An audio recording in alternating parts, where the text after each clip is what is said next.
పిల్లలు కావాలని మీ కలను నెరవేర్చుకోండి. సంప్రదించండి హెగ్డే ఫెర్టిలిటీ, హైదరాబాద్, తెలంగాణ.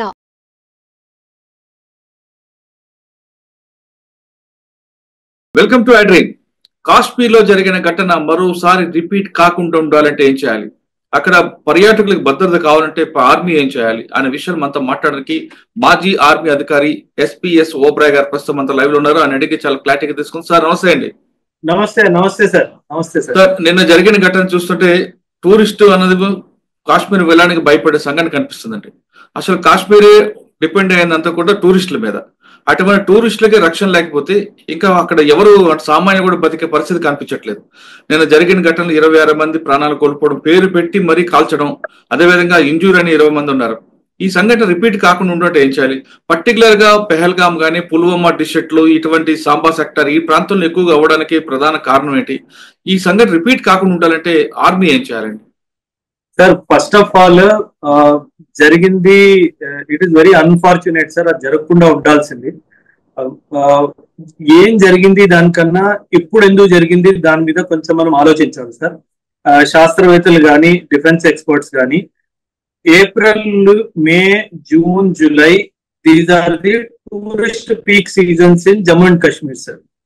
ఈ పీరియడ్ లో స్టార్టింగ్ లో ఇది ఒక అటాక్ జరిగింది అంటే జమ్మూ అండ్ కాశ్మీర్ ని ఎకనామికల్ గా టార్గెట్ చేయాలి అన్న ఉద్దేశంతో ఈ అటాక్ జరిగింది సార్.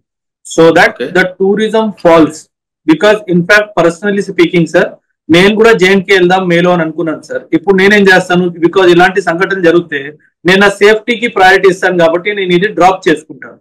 సో న్యాచురల్ గా ఏమవుతుందంటే మనకి రావాల్సిన రెవెన్యూ, అండ్ ఇందులో మీరు గమనిస్తే కనుక ఫారిన్ నేషనల్స్ కూడా ఉన్నారు సార్ టార్గెట్ అవడం. సో ఫారిన్ నేషనల్స్ ని టార్గెట్ చేశారు కాబట్టి వరల్డ్ వైడ్ గా మన కంట్రీ కాశ్మీర్ కి వెళ్ళొద్దు అని చెప్పి గవర్నమెంట్స్ వాళ్ళ గవర్నమెంట్స్ ఒక అడ్వైజరీ కూడా జారీ చేస్తారు సార్. ఇప్పుడు it is not safe to go to India, it is not safe to go to Kashmir. So ఇది పాకిస్తాన్ వల్ల ఒక కూటనీతి సార్. వాళ్ళ కూటనీతి ఏంటంటే కాశ్మీర్ లో ఫారిన్ టూరిస్ట్ రాకూడదు, కాశ్మీర్ కి ఇండియన్ టూరిస్ట్ కూడా రాకూడదు, కాశ్మీర్ మాది అని చెప్పడానికి సార్. సో దీనికి మీరు అన్నట్టుగా స్టార్టింగ్ లో ఒక ఫుల్ స్టాప్ పెట్టాల్సిన సమయం వచ్చేసింది సార్. ఆ ఫుల్ స్టాప్ పెట్టాల్సింది first of all Pakistan occupied Kashmir ఏదైతే ఉందో భారత్ అది స్వాధీనం చేసుకునే టైం వచ్చేసింది sir. Now we cannot delay it any further. ఎందుకంటే 1947 నుంచి ఇది ఒక పెండింగ్ టాస్క్ లాగా అయిపోయింది సార్. అండ్ ఆల్సో బార్డర్ లో ఉన్న ఫోర్సెస్ బిఎస్ఎఫ్ కానీ, ఇండియన్ ఆర్మీ కానీ, అదర్ సెక్యూరిటీ ఫోర్సెస్ ఏవైతే ఉన్నాయో, ఇప్పుడు మనం పహల్గామే తీసుకుందాం సార్. పహల్గామ్ అనంతనాగ్ అనే ఒక డిస్ట్రిక్ట్ లో వస్తుంది సార్. అండ్ ఈ అనంతనాగ్ అన్నది సార్, బికాజ్ నేను అక్కడ సర్వీస్ చేశాను కాబట్టి చెప్తున్నాను, one of the most beautiful places to visit in Kashmir sir. So tourist చాలా రీసెర్చ్ చేసి ఎక్కడికి వెళ్ళాలి అన్న ఐడియాతో వస్తారు సార్. సో వీళ్ళు చాలా రీసెర్చ్ చేసి మీరు చెప్తున్నట్లుగా అనంతనాగ్ అనేది చాలా beautiful area, most beautiful place sir. One of the most beautiful places. అంటే అక్కడ పిక్చరస్ ల్యాండ్స్కేపింగ్ మీరు చూస్తే కనుక sir most beautiful. So enemy, మన పాకిస్తాన్ ఎవరైతే ఎనిమీ ఉన్నారో వీళ్ళు చాలా పగడ్బందీగా రీసెర్చ్ చేసి ఎక్కువ ఎక్కడ వస్తారో అక్కడే అటాక్ చేశారు సార్. అంటే అదొకటే కాకుండా మనము ఇప్పుడు అమర్నాథ్ యాత్రకు వెళ్ళాలంటే పెహల్గామ్ నుంచి వెళ్ళాలి కాబట్టి అదొక థ్రెట్ ఇవ్వడానికి అదొక వార్నింగ్ అనుకోవచ్చా? ఎస్, అంటే మనకి అమర్నాథ్ యాత్ర ఇవన్నీ ఆగస్ట్ లో స్టార్ట్ అవుతాయి సార్, ఇప్పుడే కాదు. ఇది ముఖ్యంగా మన దేశం నుంచి సమ్మర్ హాలిడేస్ స్పెండ్ చేయడానికి కాశ్మీర్ కి ఎవరైతే వస్తారో సార్ వాళ్ళని టార్గెట్ చేయడానికి ఇది చేశారు సార్ ప్రైమరీలీ. సో మనం ఇప్పుడు ఏం చేయాలి అంటే సార్, యాక్చువల్లీ డిస్ట్రిక్ట్ అడ్మినిస్ట్రేషన్ జనవరి, ఫిబ్రవరి నుంచి వాళ్ళ ప్రికాషనరీ మెజర్స్ తీసుకునే అవసరం ఉంటుంది సార్. ఇది somewhere it is a military failure also, somewhere it is a diplomatic failure also, somewhere it is district level civic administration failure also sir. ఇప్పుడు ఒక terrorist ఒక terrorism చేయాలి అన్న ఉద్దేశం వస్తే అది జరిగి తీరుతుంది సార్. ఎందుకంటే ఒక టెర్రరిస్ట్ చావడానికి కూడా సిద్ధంగా ఉంటాడు సార్. సో మిలిటరీ వాళ్ళు యాంటీ టెర్రరిస్ట్ ఆపరేషన్స్ చేయడం కానీ, వాళ్ళ ఇంటెలిజెన్స్ ని యాక్టివేట్ చేయడం కానీ, ఇలాంటి ఏమైనా జరుగుతున్నాయా లోకల్ లెవెల్లో మంచిగా ఇంటెలిజెన్స్ చేస్తే కనుక డెఫినెట్ గా దీన్ని ఆపొచ్చు సార్. బట్ ఇది జరిగింది అన్నది చాలా బాధాకరమైన విషయం సార్. 26 పీపుల్ డైడ్ అన్నది మనకు మీరు గమనిస్తే కనుక 2008 ముంబై అటాక్స్ తర్వాత సివిలియన్స్ ని అటాక్ చేసిన పెద్ద అటాక్ ఇదే సార్. ఎందుకంటే మనకి పుల్వామా జరిగింది, ఇవన్నీ సిఆర్పిఎఫ్ మీద, ఆర్మీ మీద దాడి చేశారు. కానీ ఇలా సివిలియన్స్ మీద దాడి చేయడం అన్నది 2008 తర్వాత this is one of the major attacks. So వీళ్ళు ఒక డెఫినెట్ ఇంటెంట్ తో చేశారు కాబట్టి మనము అంతర్రాష్ట్రీయ లెవెల్లో, యునైటెడ్ నేషన్స్ లెవెల్లో కూడా ఈ అంశాన్ని తీయాలి సార్. ఎందుకంటే అండ్ ఇంకో విషయం సార్, నేను అన్నట్టుగా పాకిస్తాన్ ఆక్యుపైడ్ కాశ్మీర్, మన కాశ్మీర్ ఏదైతే పాకిస్తాన్ వాళ్ళ దగ్గర ఉందో దాన్ని కూడా మనము మిలిటరీ అటాక్ చేసి రిటర్న్ తీసుకునే అవసరం వచ్చేసింది సార్. ఆ టైం వచ్చేసింది సార్. ఇంకా మనం పాకిస్తాన్ కి టైం ఇవ్వాల్సిన అవసరం లేదు సార్. మనము గత 80 సంవత్సరాల నుంచి డిప్లొమాటిక్ గా మనం ప్రయత్నం చేస్తూనే ఉన్నాము. మనకి ఏ దేశం సపోర్ట్ ఇవ్వలేదు సార్. సో మనము 1971 లో బంగ్లాదేశ్ లిబరేషన్ ఎలాగ ప్లాన్ చేసి దాన్ని ఎగ్జిక్యూట్ చేసామో అదే విధంగా పిఓకే వార్ కూడా ఎగ్జిక్యూట్ చేసి దాన్ని డెఫినెట్ గా చేయాల్సిన అవసరం ఉంది సార్. అది చేయాలి కూడా సార్. బికాస్ అది గవర్నమెంట్ మన పాపులేషన్ కి ఒక ప్రామిస్ చేసింది, ఇంకా పెండింగ్ ఉంది సార్. సో అది ఖచ్చితంగా చేసి తీరాలి సార్. అంటే పిఓకే మీద అటాక్ చేయాలంటారు మీరు? PoK has to be taken back sir. ఎందుకంటే వీళ్ళు లేకపోతే పిఓకే ని ఒక మిలిటరీ బేస్ గా మార్చేసి, టెర్రరిస్ట్ బేస్ గా మార్చేసి, అక్కడ నుంచి టెర్రరిస్ట్ ని ట్రైన్ చేసి మన దగ్గర పంపిస్తున్నారు సార్. సో అది పిఓకే కనుక మనం తీసుకోకపోతే ఇలాంటి సంఘటనలు వాళ్ళకి అవసరం అన్నప్పుడు, వాళ్ళకి ఇంపార్టెంట్ అనిపించినప్పుడు ఇలా జరుగుతూనే ఉంటాయి సార్. ఓకే సార్, పర్టికులర్ గా అనంతనాగ్ డిస్ట్రిక్ట్ నే వాళ్ళు ఎందుకు ఎంచుకుంటారు? అంటే బార్డర్ కి ఈజీగా ఉంటుందా ఎస్కేప్ అవ్వడానికి కానీ, ఎంట్రీ అవ్వడానికి కానీ? సార్ మన టూరిజం సెక్టర్ ని టార్గెట్ చేయాలి సార్. నేను అదే చెప్పాను. ఇది ఏం జరిగింది కన్నా ఇది ఎందుకు జరిగింది అన్న అంశం మీద మనం రీసెర్చ్ చేయాలి సార్. ఇప్పుడు south east Asian nation sir, Vietnam, Cambodia, ఇవన్నీ మీరు చూస్తే గనక వాళ్ళ జీడిపిలో tourism is one of the biggest contributors sir. మనము south east Asian nations, Vietnam, Cambodia, Laos, ఇవన్నిటికి వెళ్తే గనక మనం గమనించేది ఏంటంటే అక్కడ tourism is one of the biggest contributors to their GDP. కాకపోతే అక్కడ ఇలాంటివి ఏం జరగట్లేదు కాబట్టి జనాలకి, వరల్డ్ వైడ్ టూరిస్ట్ కి ఇది సేఫ్ అనిపిస్తుంది కాబట్టి వాళ్ళు అక్కడికి వెళ్తారు సార్. ఇక్కడ మన కంట్రీలో టూరిజం రావద్దు, టూరిజం జరగకూడదు, మనకి డాలర్ రాకూడదు అన్న ఉద్దేశంతోనే పాకిస్తాన్ ఆడిన పన్నాగం సార్. సో ఆ టూరిస్ట్ ఇండియాకి రాకుండా ఉండడానికి. సో ఈ అంశం మీద మనం రీసెర్చ్ చేయాలి సార్. ఈ అంశం మీద పాకిస్తాన్ ని మనం యునైటెడ్ నేషన్స్ ఫోరంలో కానీ ఏ ఇంపార్టెంట్ ఫోరంలోనైనా పక్కాగా పాకిస్తాన్ ని నిలదీయాలి సార్. ఈ అవసరం మనకి ఖచ్చితంగా ఉంది సార్.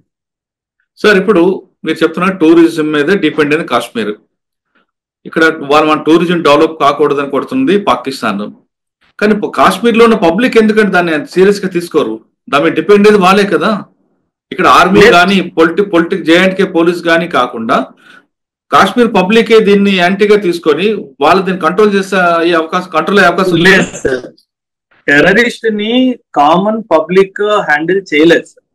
ఇప్పుడు మీరే ఉన్నారు సార్, మీరు కాశ్మీర్ లోకల్ అనుకోండి సార్.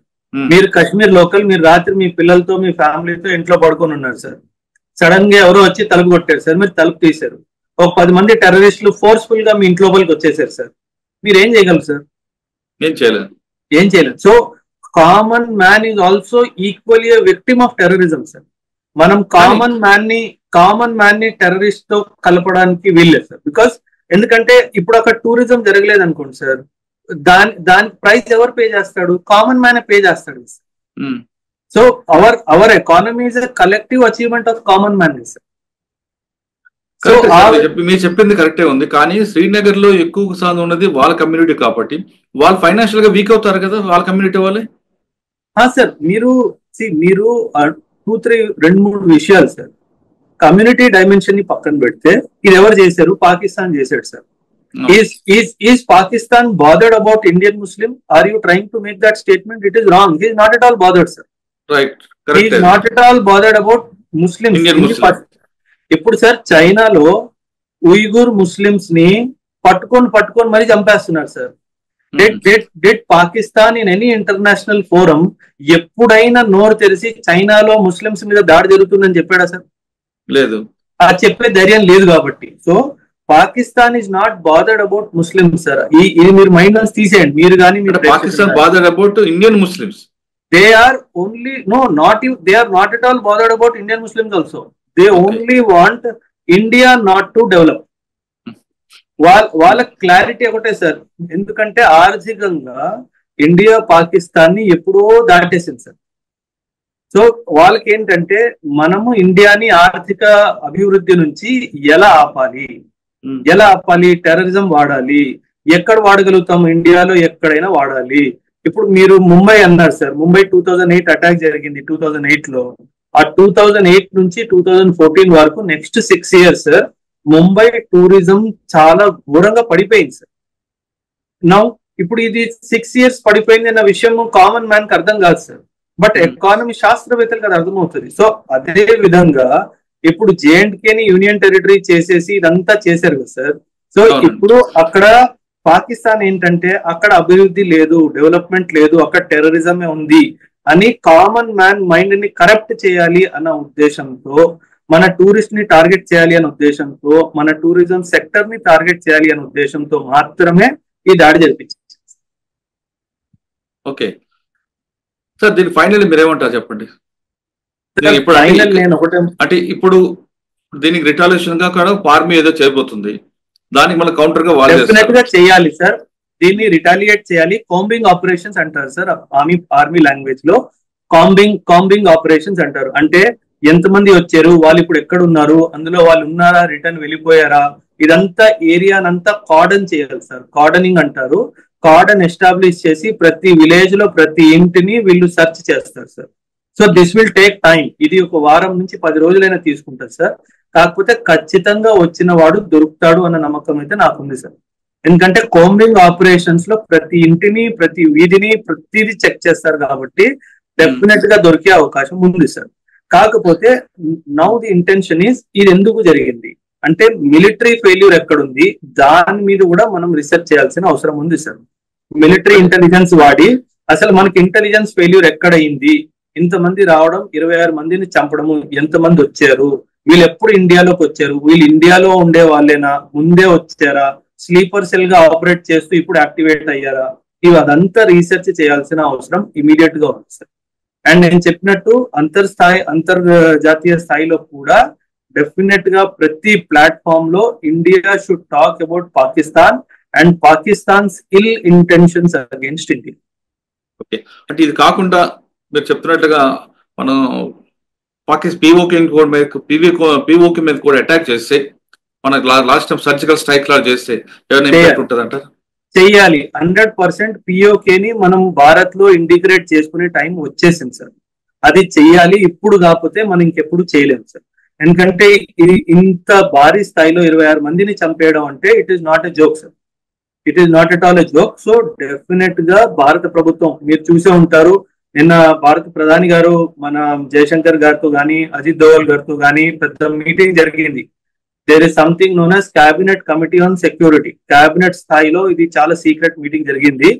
డెఫినెట్ గా నా అభిప్రాయం ఏంటంటే అక్కడ ఒక పెద్ద కీలక నిర్ణయం తీసుకునే ఉంటారు. సో ఎలా వీళ్ళు రెస్పాండ్ అవ్వాలి అన్నది విషయము మనం వెయిట్ చేసి చూడాల్సిందే. కాకపోతే డెఫినెట్ గా పిఓకే భారత్ కి పిఓకే కావాలి. ఎందుకంటే పిఓకేలో టెర్రరిస్ట్ ని వీళ్ళు పెంచుతున్నారు అన్న ఉద్దేశంతో మనం పిఓకే రిటర్న్ తీసుకోవాలి అన్న ఉద్దేశంతో we need to go for it. Kashmir సమస్య పూర్తిగా పులిస్టాప్ పడాలంటే పిఓకే మనదవ్వాలంటున్నారు ఓబ్రాయ్ గారు. ఖచ్చితంగా సర్జికల్ స్ట్రైక్ చేయాల్సిందే. ఈ సమస్యకు పులిస్టాప్ పెట్టే టైం వచ్చింది కాబట్టి ఎప్పటికైనా ఆర్మీ ఖచ్చితంగా చేయాలంటున్నారు ఓబ్రాయ్ గారు. లేదంటే ఇంక పెరిగి మరొకసారి అటాక్ చేసే అవకాశం ఉంది కాబట్టి దీని మీద అటాక్ చేయాలి. అంతేకాకుండా ఆర్మీ ఇంటెలిజెన్స్ ఏం చేస్తుంది, ఇంటెలిజెన్స్ ఫెయిల్యూర్ ఎక్కడ జరిగింది, వాటి మీద కూడా రీసెర్చ్ చేయాలంటున్నారు ఓబ్రాయ్ సార్. ఇది కాశ్మీర్ ఇష్యూపై ఓబ్రాయ్ గారి మనగతం. మరో ఇష్యూలో మళ్ళీ కలుద్దాం. అంతవరకు నమస్తే. Thank you sir. Thank you very much.